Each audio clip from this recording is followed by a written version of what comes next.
Welcome back, everybody, to the world's most inconsistently scheduled Arsenal podcast. We're here today with the panel of three. We got Davino, and we got Hello. Fern, What up? and your boy Serge, as always. So let's get her started. Um, First thing, transfer updates, incoming, outgoing, key targets, rumored deals. This is a continuation of our talking points for the summer. Um, Overall, we've seen the six players, we've seen them in action. Uh, Incomings, we have the rumor Eberiche Eze.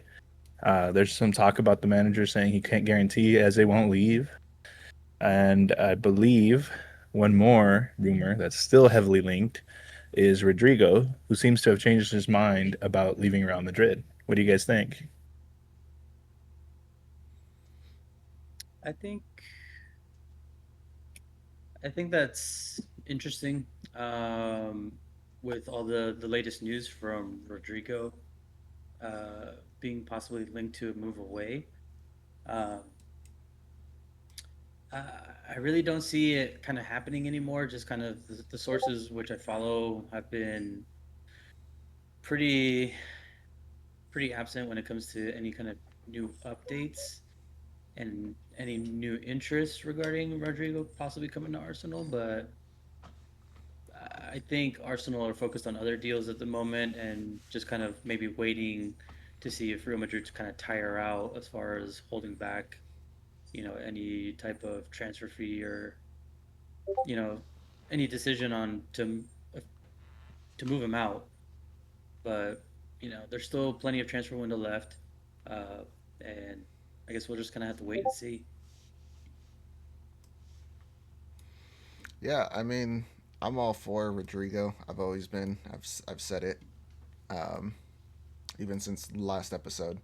I think he's probably going to be that player that if we do sign, Eze's not going to come.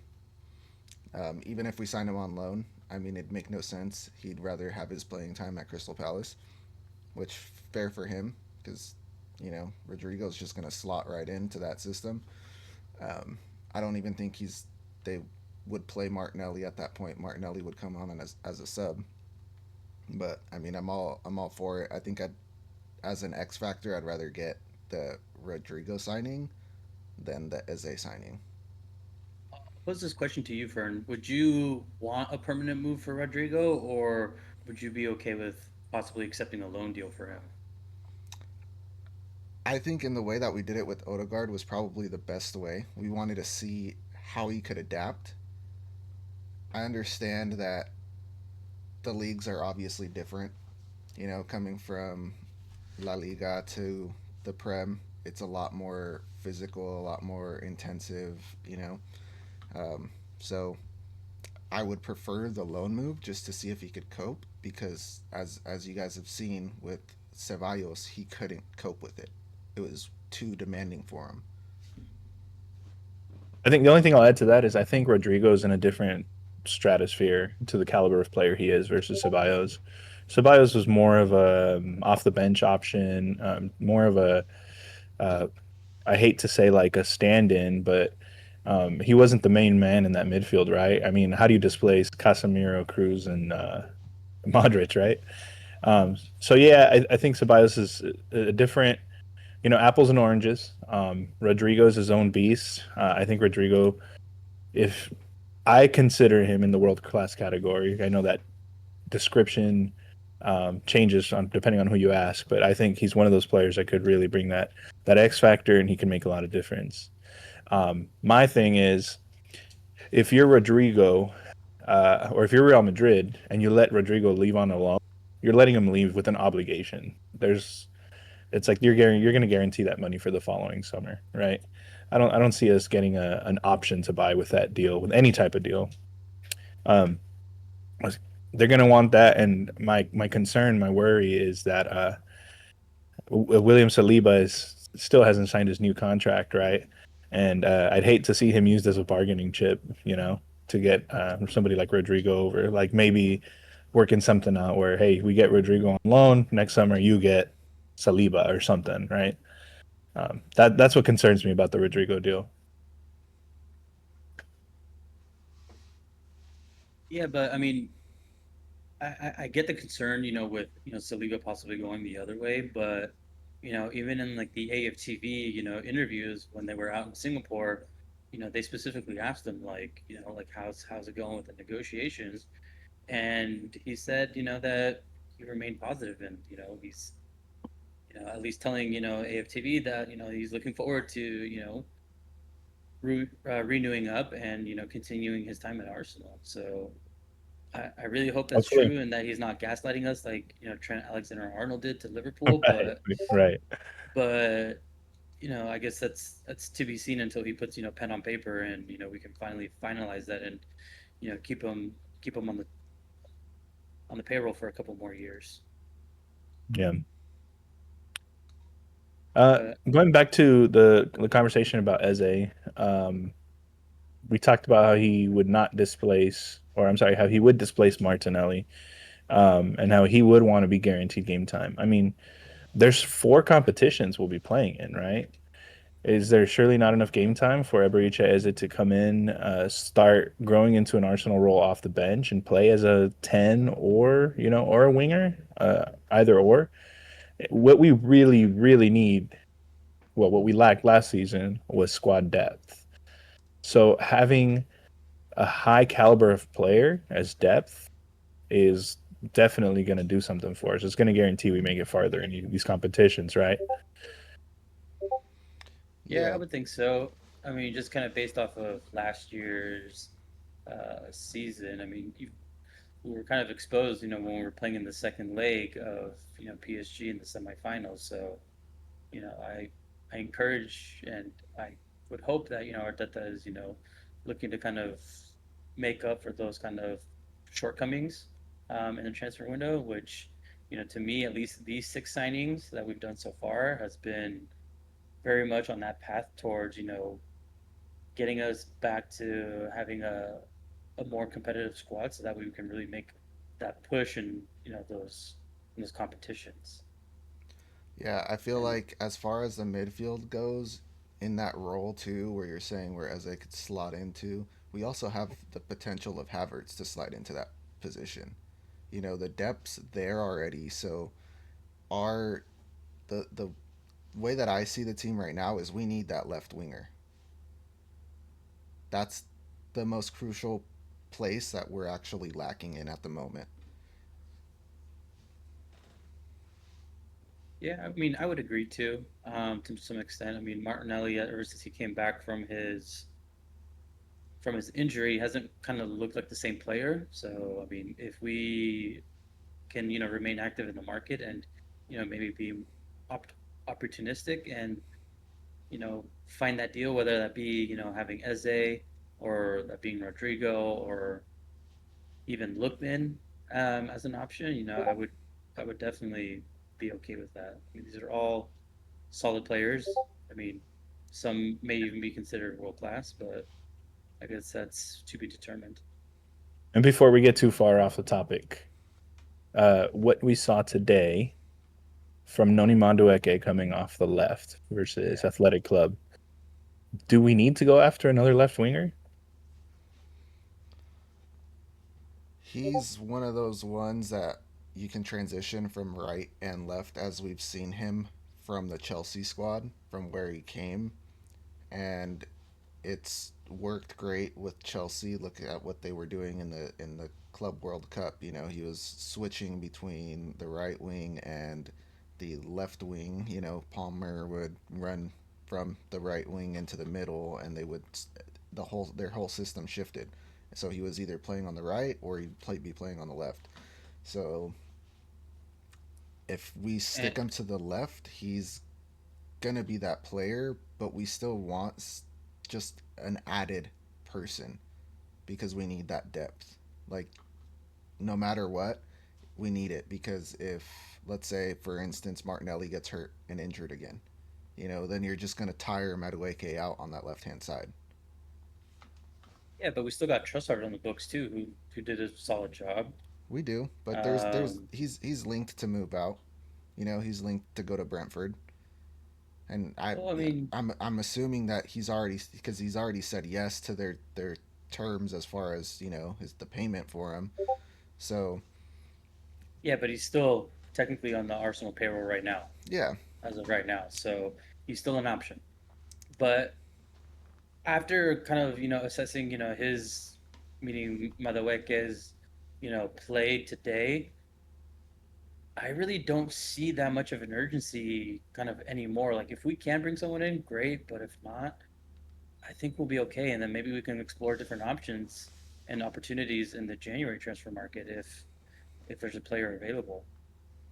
Because I mean, if we hold out, from Real Madrid and obtaining Rodrigo, and they kind of give us another cut deal for Rodrigo if he's really looking to move, then I say we can take it then and kind of try to lift the spirits of the club, lift the spirits of the players, bringing in some fresh blood. Like I think we'll be ready to take on the second half of the season. But I'll leave it up to you guys to just kind of make that assessment as well. I mean, But I if thought I thought Nani looked good though. He set up he set up Yokeres for that diving header that he made that almost went Yeah, that went off in. was the nice. Yep. post.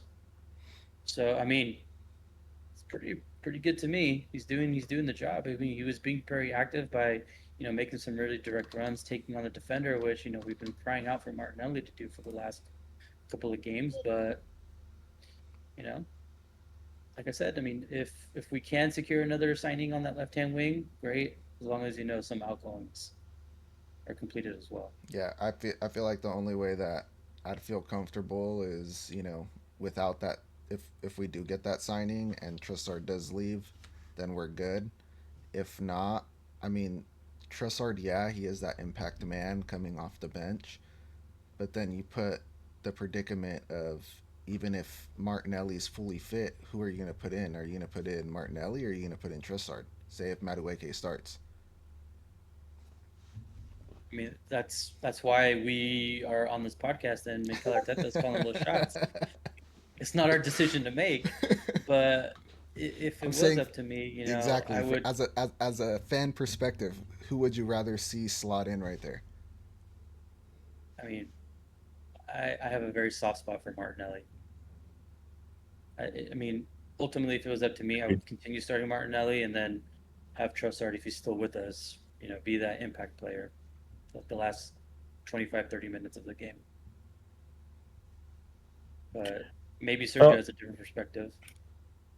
I I'm also a fan of Martinelli. I know he hasn't been delivering lately, but I think we saw glimpses today, a little bit more of him getting a little bit of form back.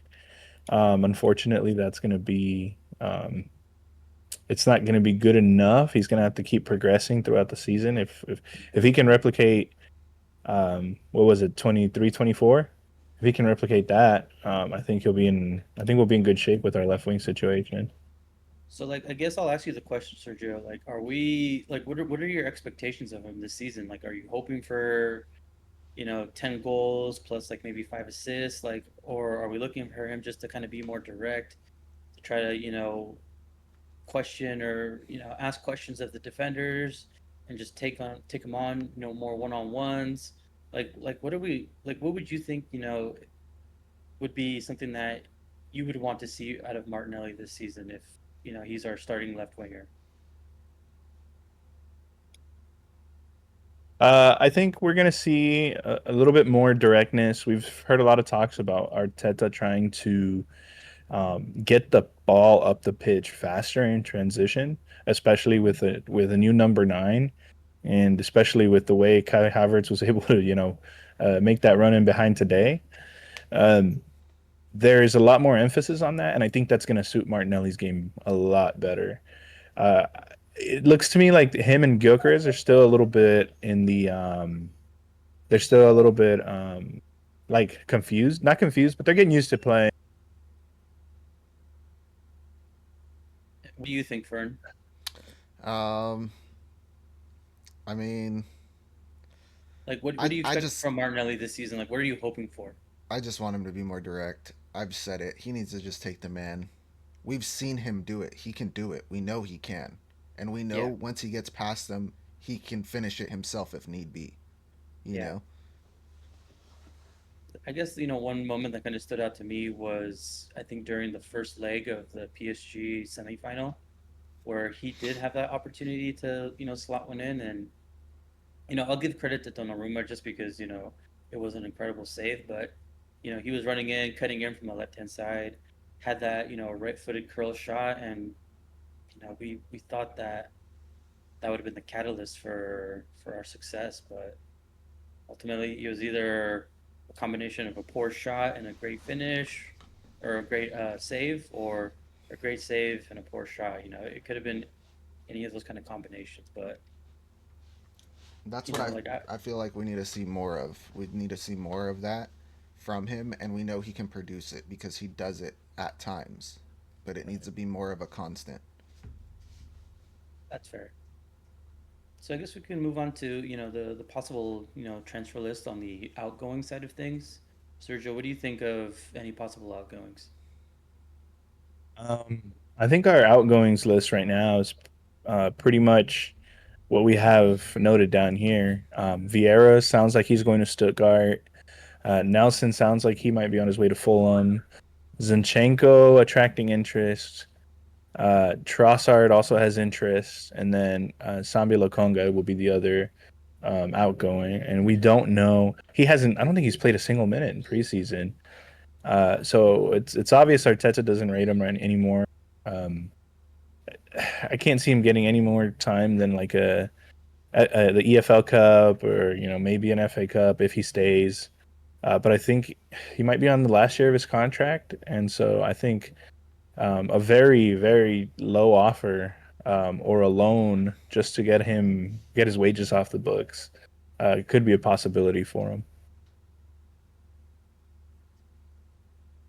Yeah, I agree. I think I did see Zinchenko and possibly Trossard going to Dortmund, Borussia. Maybe you guys can correct me. Maybe you guys have seen some more sources, I've but at seen least the from what I've seen, Zinchenko link. The only one that I've seen for Trussard is Brentford. That he agreed terms with them, but there's been no actual bid for him through no Brentford. agreement. Yeah, no Yeah. no agreement from Arsenal and Brentford yet. So Or would you not even mind them leaving at all? Like, would you be okay with them kind of staying on the squad just to kind of have that depth? Or I'd I'd keep Nelson. I think Zinchenko, depending on the fitness of Calafiori, um, which again, it's one of those players that we've seen on and off this season. This past season, get injured quite heavily and be sidelined for, you know, 3 4 months at a time. So I mean, I wouldn't mind him staying, and same with Tressard. It's just obviously Tressard too. He wants game time, and he's gonna start looking for that game time elsewhere. yeah, I do agree. Sergio, what do you think? I think for me it's either Trossard or Martinelli has to go, and it sounds like Arsenal have already turned away offers for Martinelli. So I think Trossard is a likely choice here.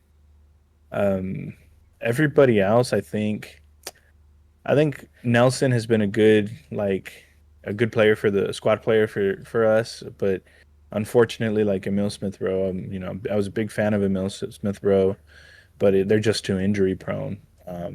For the way that Arteta wants them to play, it's too demanding. I can't remember the last time Reece Nelson had a healthy season, and if he did, it wasn't with us, right? He was on loan somewhere. Uh, Zinchenko, I'm thinking he can go. I think we have enough left backs at the club now.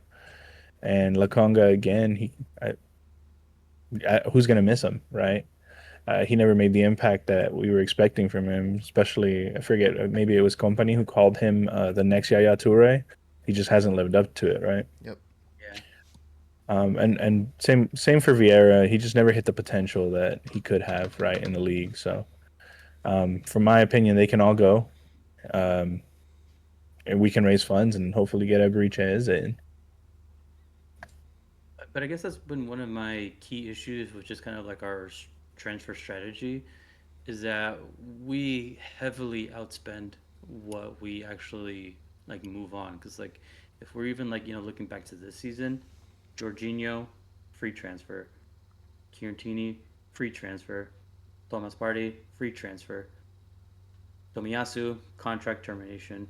Then the only actual sale that we've actually received this season so far is Nuno Tavares from to Lazio And Marquinhos. and Marquinhos. Listen, I had this conversation with a buddy of mine at work who is a Liverpool fan. I was trying to tell him that when Arteta took over, he bought players that would get us to the next step, right? You can't go from being eighth to buying a squad that's going to win you the Premier League or at least come second three times in a row. You don't do that in one summer. And I really do think that we outgrew or outpaced their planned trajectory. And it ended up being that those players that were supposed to be our squad players for 2 seasons ish, we outgrew them quickly and we ended up having to send them out on loans. Now I think we're in a place where any player that we try to sell from our first team squad is getting you, tens of millions, right? Instead of these little 5 million, 6 millions here and there. And that's I think that's been part of the strategy from the sporting director and both of the sporting directors and from the club overall is to get into a position where you have elite players where you can make money off sales. Um, and this is the first time we've seen it since the Emirates was built, right? Uh, I think we're setting ourselves up for the future pretty well. And as long as we are keen on not letting players leave in for free, I think we're gonna have start to see some real profits coming from player sales in the next few years here. Yeah, and speaking of which, I think we also kind of forgot to mention possibly an outgoing would be Kivior. I have seen him being linked to Italian clubs. Uh, I don't know how concrete those actually are, but from what I've seen, it could be a possibility with the introduction of Christian Mosquera as a possible center back uh, backup player. But I guess Right. we'll see. There's still few more days of this transfer window. Yeah, we'll see. All right, so let's go on to our preseason thoughts, boys. Spurs, Villarreal, and Athletic Club. And Overall Newcastle. thoughts. Um, I think it's been good to kind of see the boys back together, seeing us trying to integrate the new players, get minutes underneath their belt, and I've been thinking it's been an okay preseason, not stellar by any means, but not bad. Um, you know, I think we're still kind of experimenting with what our starting 11 would be. I think the closest thing that we saw to it was today, uh, with maybe the change of a few positions here or there, but I'm really liking the progress that we're making so far, despite some of the losses. Because I mean, honestly, I think that's where you learn the most is when you lose. Obviously something wasn't working, personnel, just different things that were out of your control as far as maybe officiating decisions. But I think we're off to a good start, and this is only making me more excited for the beginning of the season. I agree with that. We hadn't played our starting 11 or the closest we've seen to a starting 11 was today, all preseason, right? It was about getting players match fit, getting players game time. So even with a couple losses in there, they finish off strong with a win on the last preseason game. And I think that uh, this team really getting to know each other and really getting to figure out how they play. Like I said, Martinelli and Gyökeres seem to be running into the same spaces sometimes and couldn't quite make out what the other likes to do. Um, I think this preseason is what gets us there.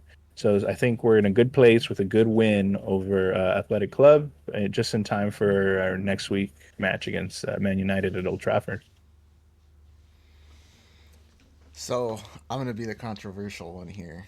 The way that I see it is I understand that we're coming off of preseason. Yeah, we're in Singapore. We're playing against, Spurs. There are rivals. We should at least, at minimum, even for the first 30 minutes, play with our starting 11 just to kind of see a glimpse of it. You know, just so we can put in the work and see where we lie as far as all the other things like Villarreal and Athletic Club. The Villarreal game, I had issues watching because it looked like we were sleeping. It looked like all of our players weren't there. Even if they were on the pitch playing, like it just looked like it. Like they kind of didn't want to be there. Like they just wanted to go back into training, or they were stuck in their vacation mode. And today was a whole different game. We saw everything shift, everything changed. I mean, I looked at it as we absolutely played them off the pitch. Like we had 17 shots to their 8. We had we shared the same amount of shots on target with 7. We had more possession. We definitely outpassed them, and I thought we played well. Yeah, it's just there's a few kind of individual mistakes that were made in my opinion. I think maybe David Rea may have been at fault for possibly the first goal versus Nicolas Pepe, but you know I think the most important kind of thing is just kind of getting those minutes under our belt. Trying to build that team chemistry. So hopefully we can take that going into the beginning of the season when it actually does matter. And so that's why I'm okay with having lost to Spurs. I don't care. I know that I had family members messaging me saying that they want a trophy, but this is pretty much as big as it gets for them. So like I'm not surprised that I'm not bothered by it at all.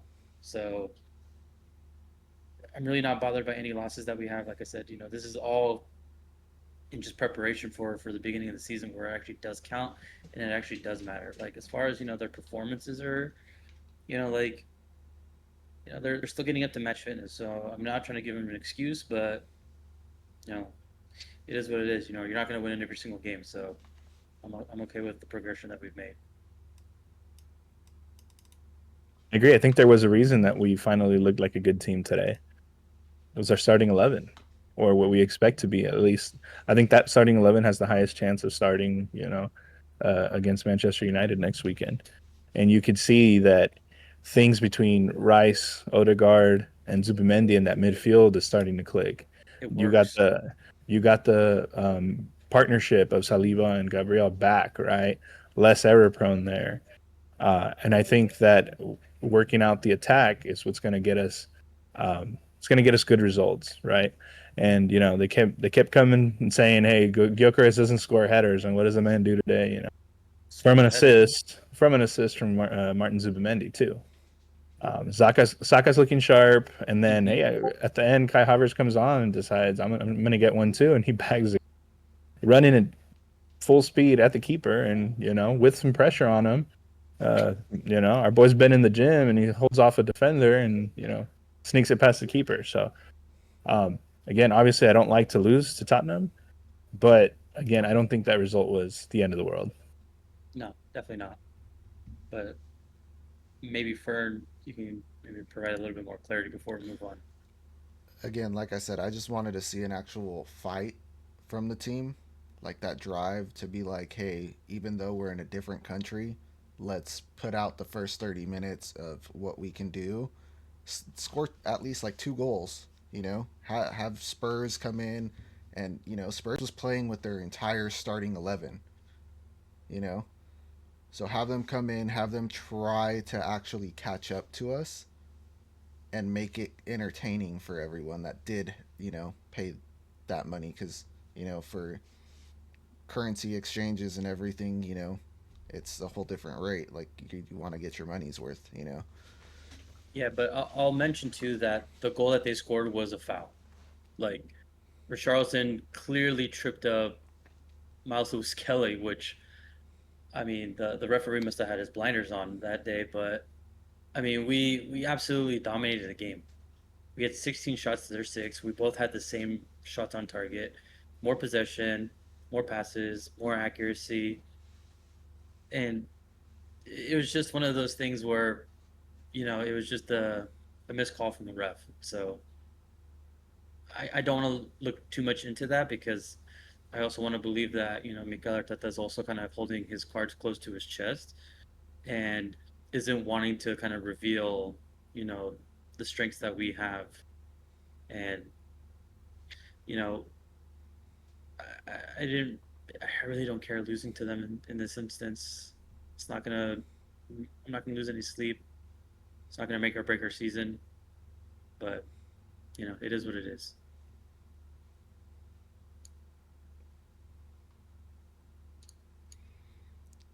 And Agreed. then Agreed.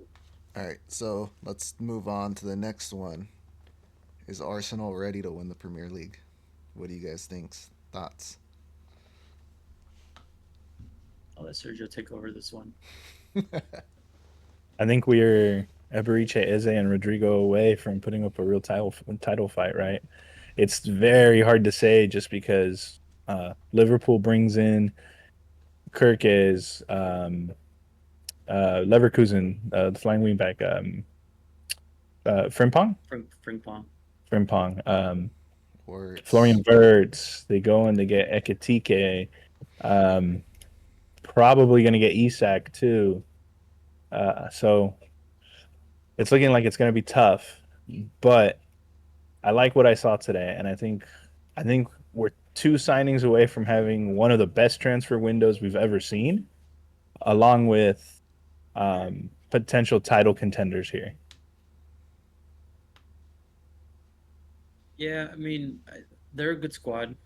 I mean, you guys can maybe, you know, give your guys' opinions as far as, whether or not they're the only team to beat. Um, I know that they got, Verts, they got Katike, Frimpong, Kirkez, and, they also have, some rising stars as well. Um, but, I don't want to play, I don't want to downplay, City's role in this, possibly even Chelsea. Um, as far as, really for it really being a competitive year this season for us to win the trophy. I mean, there's definitely going to be a lot of teams jockeying for it, and so I think that this is going to be one of the most difficult years to obtain the Premier League in my opinion. But maybe you guys think otherwise. I mean, I agree with you. I think looking at every single team and looking all their strengths, we saw it for Chelsea at the Club World Cup. You know, with their signings that they made, Liverpool starting to get their stride. You know, with all their incomings and outgoings and everything. Um, and then you have City too. You know, City's just restructuring everything as well.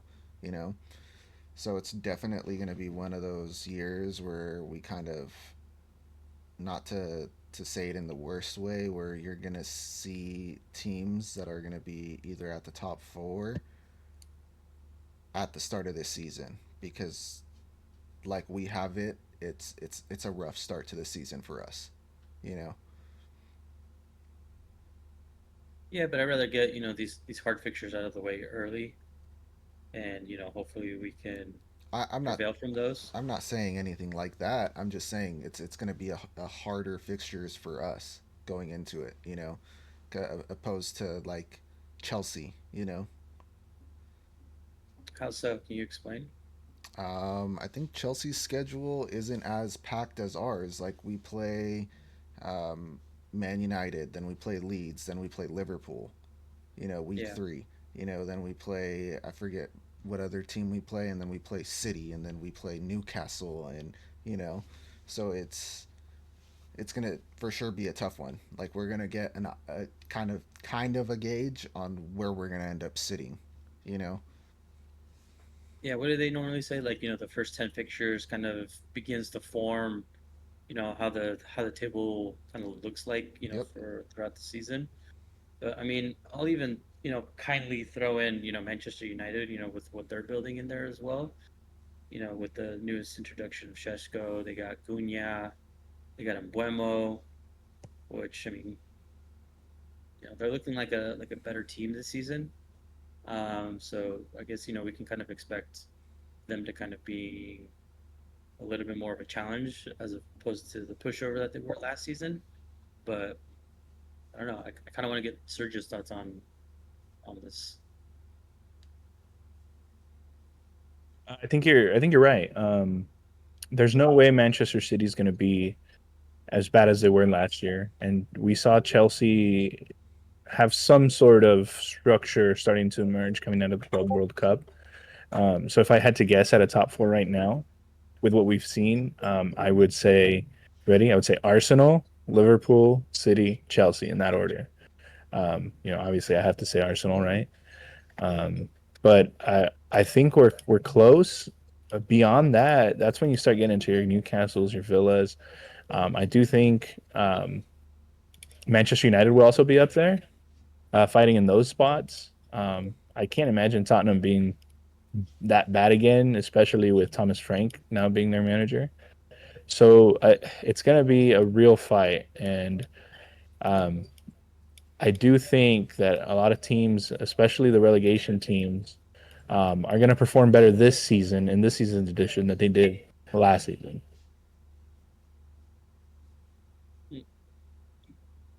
Fern, who do you think would be top four?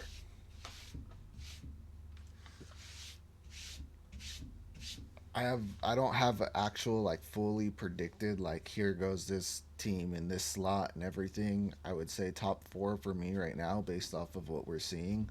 Obviously, not giving any order, but it's gonna be us. It's gonna be Liverpool. I dare say Chelsea's probably gonna be up there just because the way that they've been playing. And then behind them is either probably gonna be City or I dare say it Newcastle. Newcastle. That's an interesting one, only because They're their camp has been losing. kind of They're disrupted Yep, with the whole, Isak thing. Isak Hmm. transfer saga that's kind of going on right now. So who I knows? I just think the way that they're playing it out is if he doesn't leave and they keep him there for that season for that remaining time of his contract, he's gonna have to play. He's gonna be forced into it. And Newcastle, the only thing they need to do is they need to just get him to January. Keep him there locked into that January transfer window. Because that's where all your points are going to be made up throughout the season. Yeah, I agree. I mean, I guess for me, there's no particular order for me, but I think City's going to be up there. They've made some pretty good signings that are kind of a mix of Premier League experience and just kind of talent from abroad in other leagues. But I think Arsenal are going to be up there for sure. Liverpool are going to be up there, and I think Chelsea for sure. So I think I agree with your teams that I've selected for the top four. As far as the European spots to Conference League spots, I think the Aston Villas, your Newcastles will very much be in the mix. You know, I'll leave me kind and I'll say Manchester United will be up there, but you know they and Tottenham, they both came off of being 17th and 16th in the league, so they got a whole other set of issues to kind of overcome before I think they can break into the top four, let alone the Conference League or Europa League final or championship spots. So we'll see.